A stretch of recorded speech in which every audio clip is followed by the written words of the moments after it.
Actu Debout, prenez votre temps et abonnez-vous à la chaîne, cela nous aide beaucoup et nous encourage à continuer à faire du bon contenu.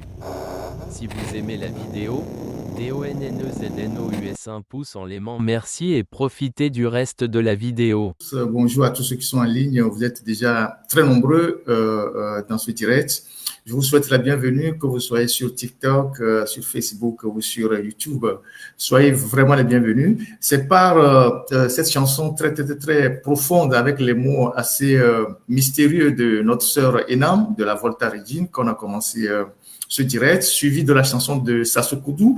La chanson de Sassou Koudou qui cadre aujourd'hui avec tout ce qui se passe à Madagascar, avec cette armée malgache qui a refusé de tirer sur le peuple, qui a pris le parti du peuple. Et cela donne tout le sens à la chanson de notre compatriote Sassou Koudou. Et nous allons rapidement aller à Madagascar. Avant d'aller à Madagascar, c'est la priorité pour le direct. On va passer quelques vidéos et nous allons recevoir directement un de nos confrères qui est sur le terrain là-bas à Madagascar.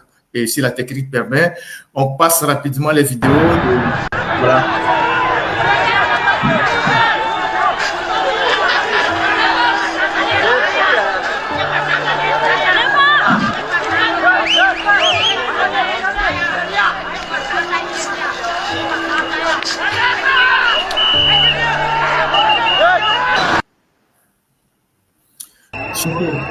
Alors, on est ici, place de l'Indépendance, à Antananarive, à Madagascar.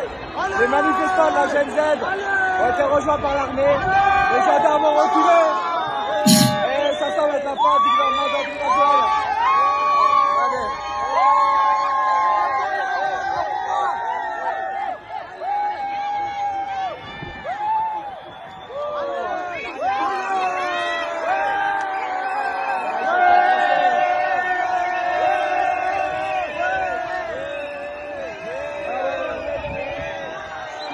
Devant vous, vous avez l'hôtel de ville. Voilà. Les manifestants anti-Laval réel. C'est un grand moment pour l'humanité. Et puis le gouvernement va sans doute tomber. Malgré l'appui de la France, c'est exceptionnel. Alors, voilà, priorité au direct. Nous sommes avec mon confrère et ami Thomas Dietrich. Bonjour Thomas. La voix ne sort pas. On ne t'entend pas. On ne t'entend pas. On ne t'entend pas, Thomas. La voix ne sort pas.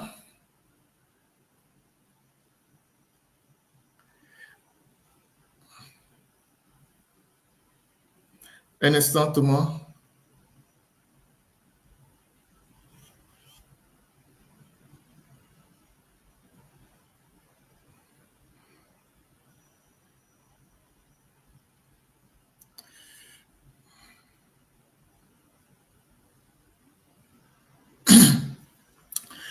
Alors, on va recevoir en direct depuis Antananarivo notre confrère Thomas Dietrich.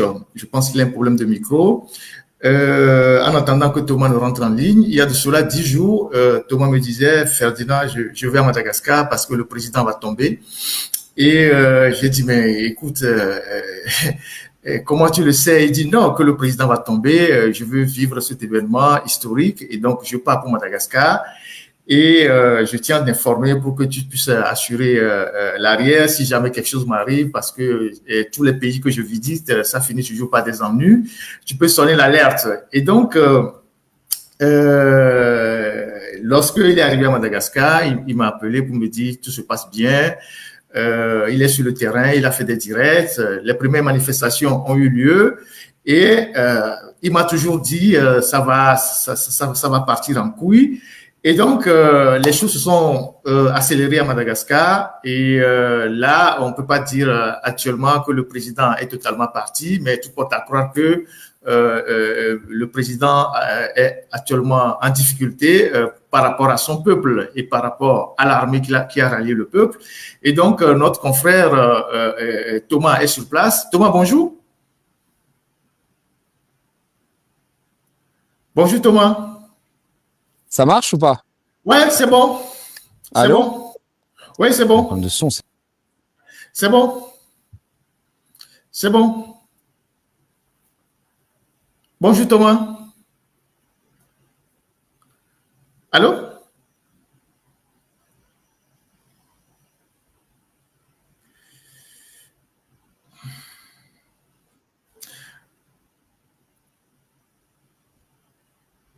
Bonjour. Bonjour Thomas. Tu m'entends?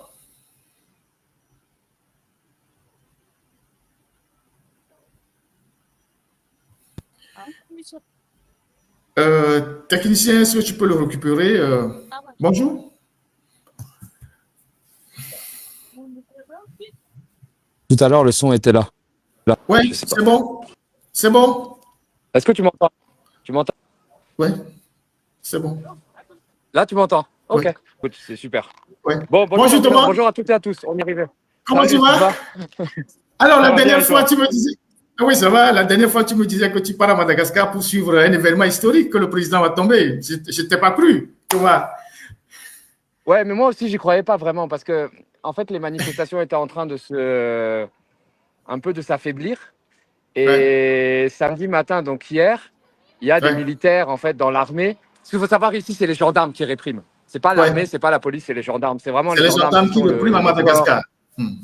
Voilà, qui tuent les gens, ils sont armés avec les AK-47, ils tirent sur les gens. Bon, voilà. Et samedi matin, en fait, il y a un corps de l'armée qui Ouais, s'appelle le CAPSAT ici, ouais, qui a fait un appel en disant qu'il ne faut plus tirer sur les manifestants, il ouais, faut que tous nos frères d'armes nous rejoignent et qu'on va ouais, trouver une solution ensemble. Et donc, ça a galvanisé les manifestants. Donc, hier, il y a eu une manifestation qui a été très dure, où les ouais, gendarmes, là, ont commencé à... si les forces armées n'étaient pas intervenues, il y aurait eu un bain de sang. Ça a même ouais, tiré à balles réelles à Kalachnikov. Là, il y a eu des blessés. J'ai pas de confirmation de mort, mais il y a eu des blessés, en tout cas par balle. Et à un moment, vers 15 heures, la CAPSAT est descendue en fait en ville. Ils ont fait fuir les gendarmes. Et c'est comme ça que la foule a pu accéder à ce qu'ils appellent ici place du 13 mai, la place de l'indépendance, où se font et se défont un peu tous les régimes malagasy, parce qu'il faut dire malagasy, c'est pas malgache. Et c'est comme ça en fait que la situation. Maintenant, c'est pas encore fini puisque le ouais, président est là, il est en Antananarive, il n'a pas fui à l'étranger, il est là, ouais, il est caché, il n'est pas à son palais.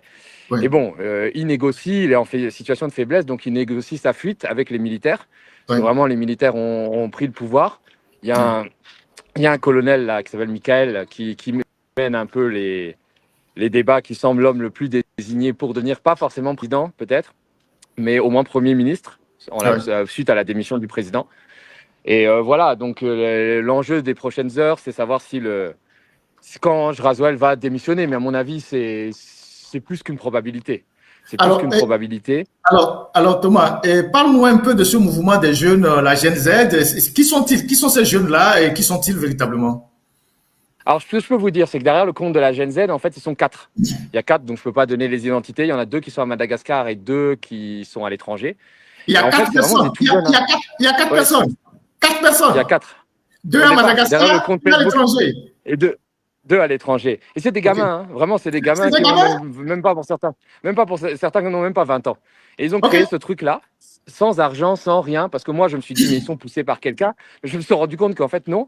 Et ils ont capitalisé ici toute la colère de la population, parce que c'est vraiment... Bon, est-ce que je pourrais qualifier cette dictature? C'est pas une dictature au sens du Togo, c'est-à-dire Ouais, la population n'est pas surveillée, les gens ouais. ne sont pas forcément emprisonnés comme ça, Pas un mais... état, c'est pas un état policier Non, dans pas les du termes de. tout.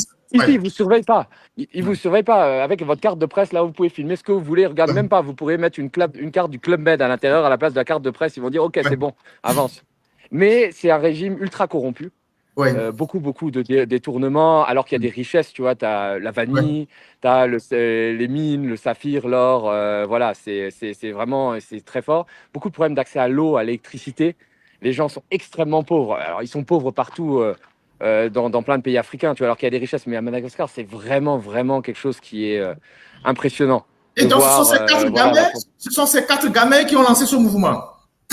ce sont ces 4 gamins qui ont lancé le compte de la Gen Z à la suite de ce qui s'est passé au Népal et en Indonésie, et Ouais, qui ont fédéré autour et qui ont lancé le premier appel à manifester le jeudi 25 septembre.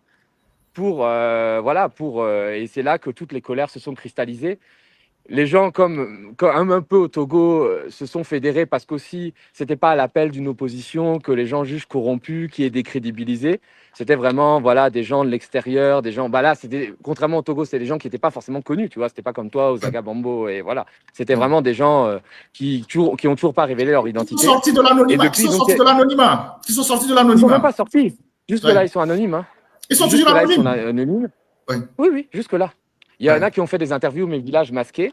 Et puis petit à petit, il y a eu des manifestations, donc qui étaient réprimées. Il y a quand même eu 22 morts là, selon les Nations Unies, parce qu'à un moment ils sortent les Kalachnikov et le président Razoel a renvoyé tout son gouvernement, mais ça a continué, ça affaiblissait. Et puis c'est vrai que samedi matin, quand il y a eu l'appel de l'armée, la mutinerie là au Cap-Sat, ben voilà, les gens se sont sentis galvanisés et ont suivi.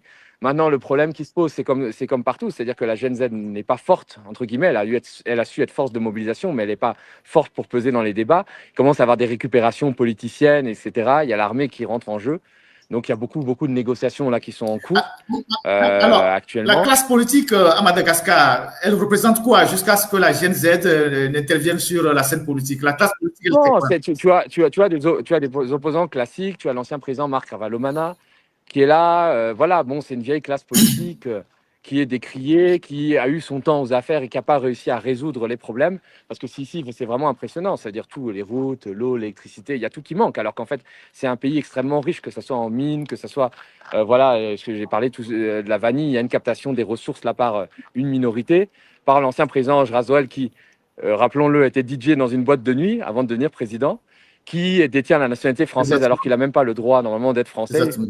Voilà, qui a été installé à l'époque au pouvoir par Nicolas Sarkozy, qui là maintenant s'est un peu fâché avec les Français. Et puis tu as vraiment un système, là tu le vois, système mafieux avec des vieux Corses. On a l'impression d'être dans les années 90 qui tiennent des boîtes, les bars. Des Israéliens aussi qui gèrent le service d'électricité. Le patron du service d'électricité, c'est un Israélien. Le patron de la Girama, c'est un Israélien. Voilà. Le patron de la Girama, c'est un Israélien. Donc des fois, les ressources de l'État sont complètement bradées. Dans cette histoire d'énergie, l'État rachetait le kilowattheure pour le revendre encore plus cher aux citoyens, donc pour se faire de l'argent au passage. Enfin voilà, il y a eu vraiment un ras-le-bol qui s'est cristallisé. Et puis bon, là, je vois pas comment Razoel va s'en sortir. Donc voilà. Actuellement, le président. Donc là, actuellement, le président, il est caché à Madagascar, il n'a pas fui. Il y a des rumeurs qui ont fait état de ce qu'il était à l'ambassade de France. Il n'est pas à l'ambassade de France. Non, c'est faux.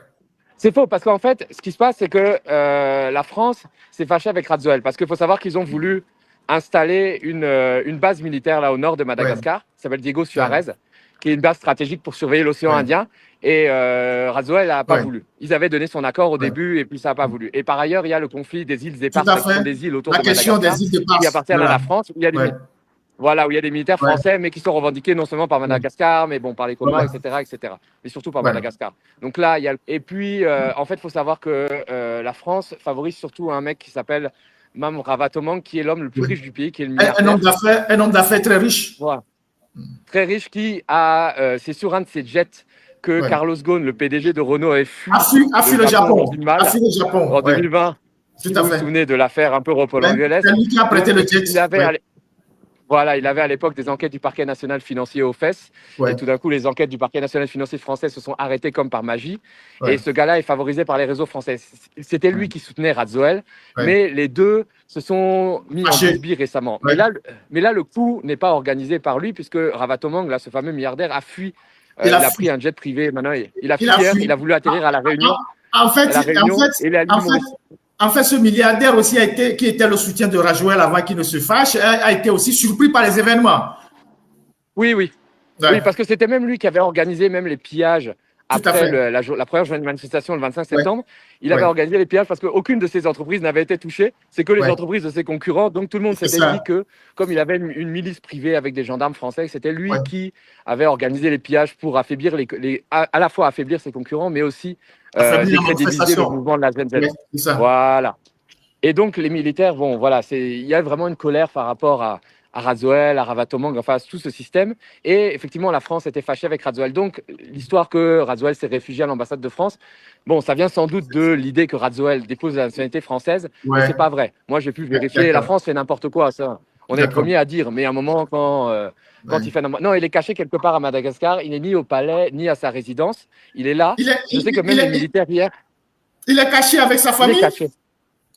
Il est caché avec le dernier. Je ne sais pas s'il a fait sa famille, parce que ses enfants sont en Suisse, ça je sais. Ses enfants sont en Suisse. Mais sa famille, en tout cas le dernier qui arrête ses fidèles, à tel point que les militaires essayaient de le rencontrer. Les militaires, les putschistes là, entre guillemets, hein, même s'il dit que c'est pas un putsch, mais les putschistes ont essayé de le rencontrer, mais la négociation se fait pas directement, elle se fait par Ok. des intermédiaires en fait. Ouais. Donc là, il est en train de... Et que sont devenus les derniers barons du régime, les barons du régime de Rajoel? Ils sont... Bah, surtout, il y a le fameux président du Sénat, là, Ouais, le militaire. celui au chapeau de cow-boy, L'officier. Richard Ravaloman, là, le gendarme. C'est Ouais, lui le qui était gendarme, on l'officier. l'appelait le général. Ouais. Il y a le président Voilà, du le Sénat. général Bomba. Voilà, ils ont dissous. Alors, en fait, ce qui s'est passé, c'est que là, ils ont dissous le Sénat pour Ouais. éviter que si le président démissionne, le pouvoir revienne à ce Au Sénat. Ravaloman là. Ouais. Donc, lui, je peux vous dire, je ne sais pas où il est. Il est en fuite. Il faudrait mieux qu'il se cache. Parce que les jeunes lui, sont en train de le chercher. Les jeunes sont en train de le chercher. Les gendarmes, il y a une vraie colère. Y compris, d'ailleurs, il y a eu des affrontements entre les gendarmes et les militaires. Ouais. Moi, j'étais tout à l'heure là au camp de la CAPSAT. Il y a un militaire là qui a été tué par les gendarmes lors d'affrontements. Même ce matin, il y a eu encore des affrontements entre les gendarmes et puis les militaires. Mais ça a tourné à l'avantage des militaires. Et là, les militaires sont en débandade. Et lui, qui était le président du Sénat, qui était le patron officieux de la gendarmerie, voilà, parce que hier, j'ai retrouvé, je ne sais pas, vous avez vu des douilles de AK-47 là, dans la rue. On s'est fait canarder. Grenades françaises avec en plus de la toxicité du gaz. Moi, j'ai jamais vu ça. J'ai été intoxiqué, j'ai été brûlé. Alors que bon, j'ai l'habitude des gaz lacrymogènes. Ça n'a jamais été comme ça. Mais voilà, c'est quelque chose d'extraordinaire de voir la joie des gens. Parce que hier, à 15h, je les voyais complètement refluer. Je me suis dit, il va y avoir un bain de sang, il va y avoir des morts. Et puis tout d'un coup, l'armée est venue. Et puis c'est eux qui leur ont ouvert le chemin là jusqu'à la place du 13 mai, la place de l'indépendance. Ça a été vraiment un moment. Voilà, moi, j'étais très honoré de vivre ça. Parce que mais je t'ai vu porté par la foule à la place. Là, je t'ai vu porté par la foule. Justement, un bon moment. Moi, j'avais. On voit les photos. Alors, quelles sont les leçons qu'on peut tirer de cette affaire? Bah, ça montre qu'en partant de rien, on peut arriver à beaucoup. C'est-à-dire, c'est extraordinaire. C'est-à-dire, 4 gamins. 4 gamins dont on ne connaît pas les identités. 4 gamins. Sans argent, avec juste un compte Facebook, on réussit à soulever tout un peuple et à catalyser et à passer outre les frustrations qu'il peut avoir vis-à-vis de l'opposition traditionnelle qui peut être décriée. Et ça, c'est quelque chose qui est fort. Mais la différence avec le Togo, c'est que c'est pas un régime policier. C'est un régime qui réprime, certes, mais c'est pas un régime policier où tu vas avoir l'agent de renseignement à chaque quartier. Les gens vont rentrer dans les téléphones. Ici, ils sont très mauvais en renseignement. Moi-même, depuis que je suis rentré, personne ne m'a suivi, personne ne m'a regardé. J'étais très surpris. J'étais dans les manifestations. J'étais juste derrière les gendarmes qui tiraient sur les gens. Faites votre travail. Personne n'a même relevé mon identité. C'est vrai qu'en partant, tu avais des appréhensions. Tu m'as dit, tu vas aller voir s'il y a un problème, il faut que je sonne l'alerte. Mais là, dès que tu es arrivé, tu m'as dit, il n'y a rien.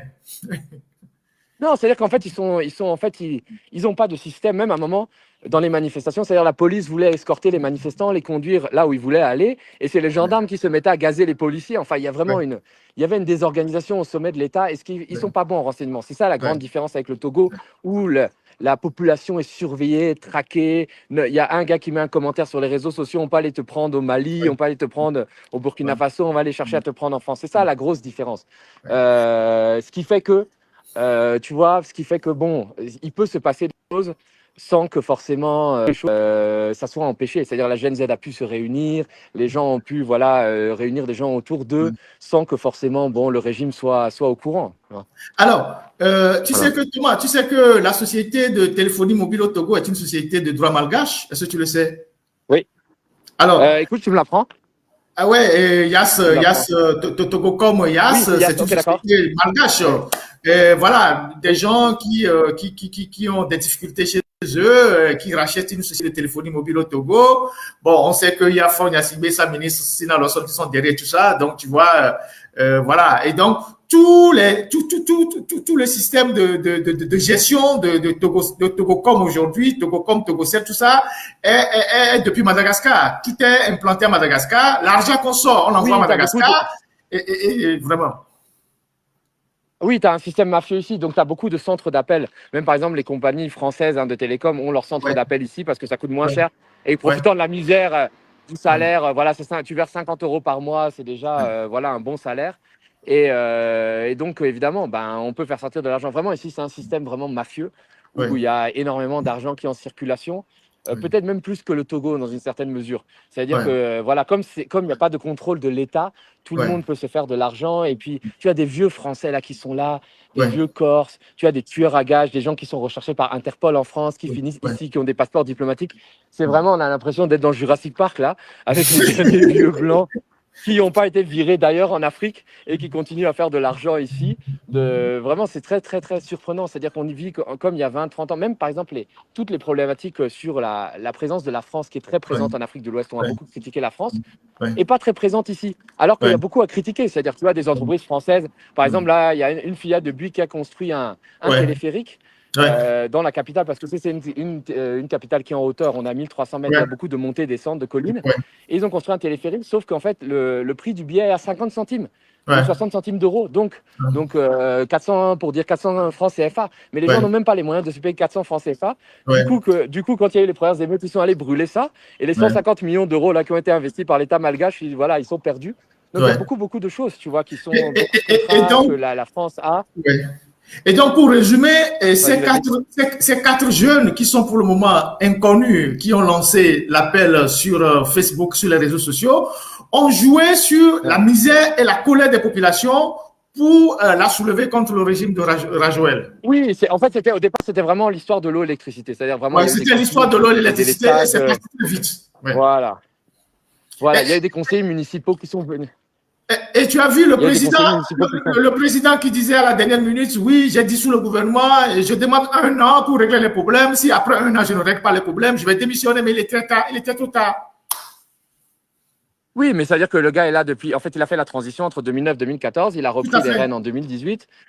Et il a été réélu en 2023 en fraudant en Ouais, grande partie. Il s'est rapproché plutôt des Russes, lui. ouais. Il n'y a rien qui a changé. Donc les gens, ils sont déçus. Alors que c'est lui qui avait mené la précédente grande révolution qu'il y a Contre eu en la 2009, Valmana. qui Voilà. avait. Ouais, Voilà, contre Avalamana, et c'est l'armée ouais. qui était venue, d'ailleurs le CAPSAT, le même corps Exactement. d'armée qui Ouais, aujourd'hui est en train de le renverser, l'avait mis au pouvoir.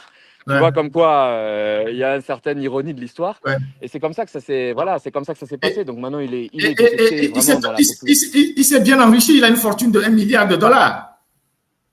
Non, mais lui, bon, il n'y aura pas de problème. D'ailleurs, bon, je pense que ici, l'idée, c'est qu'il doit être en train de négocier un sauf-conduit pour Ouais, pouvoir partir à l'étranger et puis ouais. bon, et puis vivre de sa fortune. Il a dû planquer de l'argent en Suisse ou je sais pas où, mais oui, oui, enfin, il y aura aucun problème avec lui.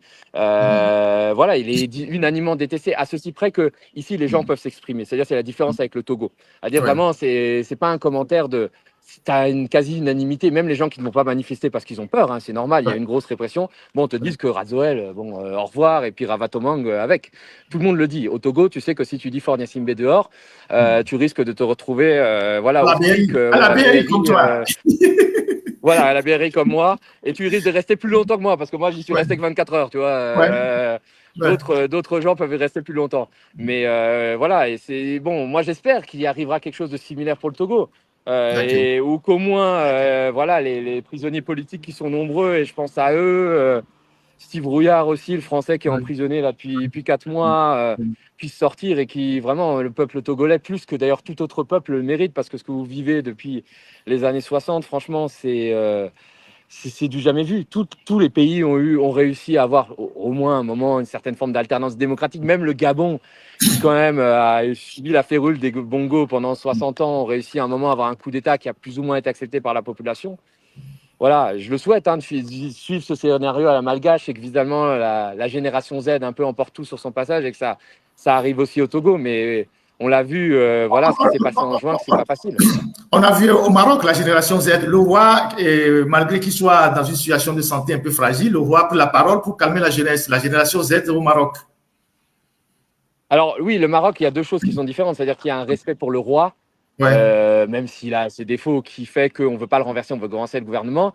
Et c'est vrai que ce qui rapproche le Maroc et le Togo, c'est que vous avez quand même un système de surveillance de la population qui est quand ouais, même très développé. Le Marzen au ouais, Maroc, ils arrivent à ouais, contrôler leur population. Et malgré ça, les gens se sont se sont révoltés. Donc oui, il y a de l'espoir. Mais après, le problème, c'est que c'est bien de faire une révolution, mais la Gen Z aujourd'hui, je ne vois pas comment elle peut peser sur le cours des événements. Très clairement, ça va être surtout les militaires.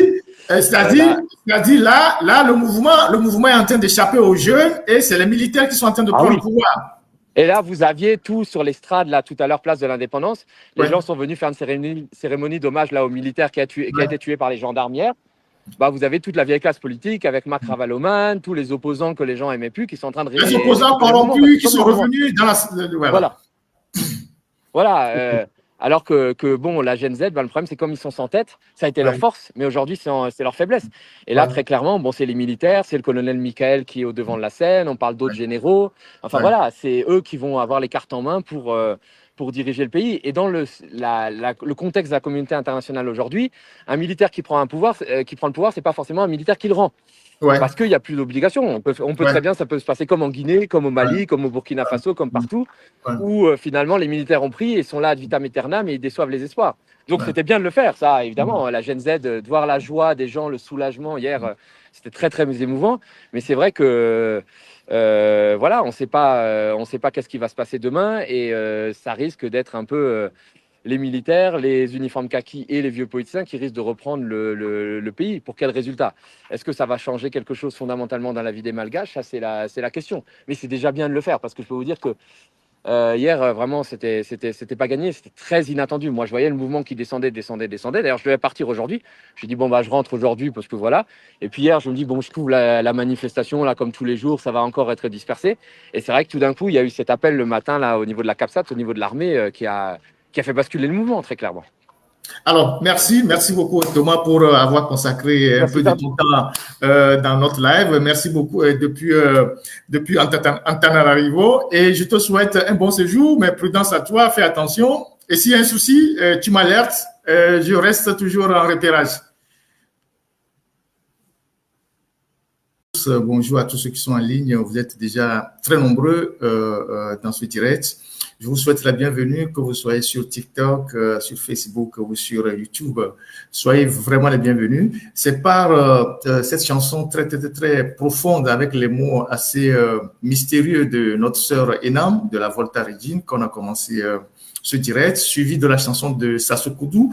La chanson de Sassou Koudou qui cadre aujourd'hui avec tout ce qui se passe à Madagascar, avec cette armée malgache qui a refusé de tirer sur le peuple, qui a pris le parti du peuple. Et cela donne tout le sens à la chanson de notre compatriote Sassou Koudou. Et nous allons rapidement aller à Madagascar. Avant d'aller à Madagascar, c'est la priorité pour le direct. On va passer quelques vidéos et nous allons recevoir directement un de nos confrères qui est sur le terrain là-bas à Madagascar. Et si la technique permet, on passe rapidement les vidéos. Voilà.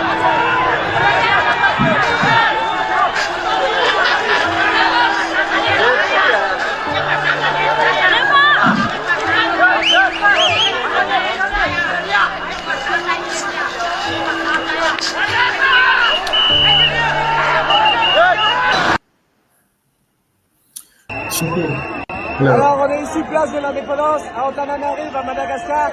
Les manifestants de la Gen Z ont été rejoints par l'armée. Les gendarmes ont reculé. Et ça semble être la fin du gouvernement d'André Rajoel.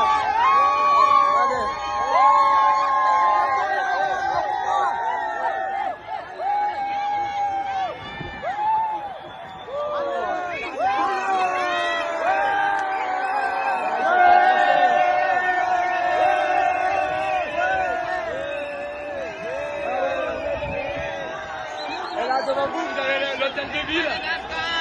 Voilà. Les manifestants anti-Ravel réel. C'est un grand moment pour l'humanité et puis le gouvernement va sans doute tomber, malgré l'appui de la France. C'est exceptionnel. Alors, voilà, priorité au direct. Nous sommes avec mon confrère et ami Thomas Dietrich. Bonjour Thomas. La voix ne sort pas. On ne t'entend pas. On ne t'entend pas. On ne t'entend pas, Thomas.